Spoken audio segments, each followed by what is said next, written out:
टोना टोटका झाड़ा फूंक उन सब चीजों पर बिल्कुल विश्वास नहीं। अब एक प्रसंग के अंदर प्रसंग सुना रहा हूं, ध्यान से सुनना। श्री हरिदास जी महाराज का प्रसंग है।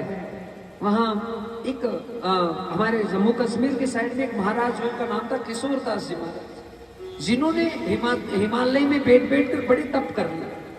तप करके कई प्रकार की सिद्धियों को ग्रहण कर लिया। अब सिद्धियां ग्रहण हो गई तो हरिदास जी का सब जगह नाम था कि वो प्रेम लक्षणा भक्ति में एकदम सिरोधार्य है।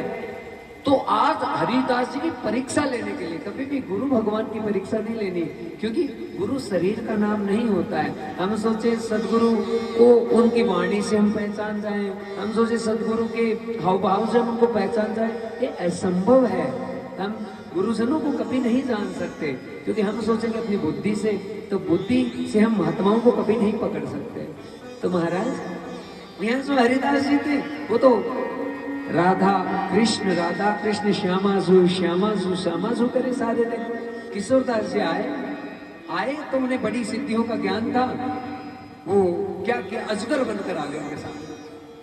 अब वो तो श्यामाजू अब उनके सामने अजगर क्या कर सकता था। थोड़ी देर में अजगर को भागना पड़ा, थोड़ी देर में सिंह बनकर आ गया। डराने को सिंह को कोई फर्क नहीं, अलग अलग रूप बना।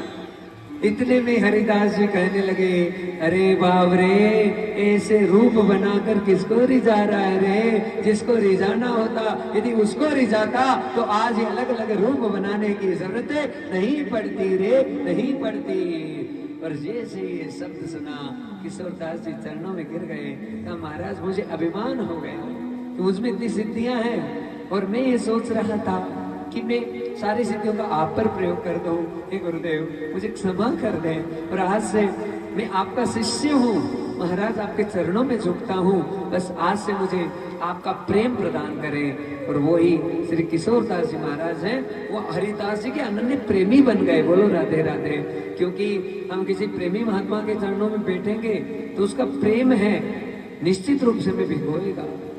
हाँ, और महात्मा में थोड़ा थोड़ा क्रोध रहेगा तो वो भी कभी हावी हो सकता है। बोलो राधे राधे।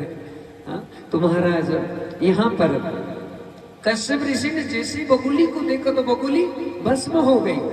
अब तो बड़ा अहंकार हो गया। अब एक ब्राह्मणी का घर था, कहा मुझे भिक्षा चाहिए।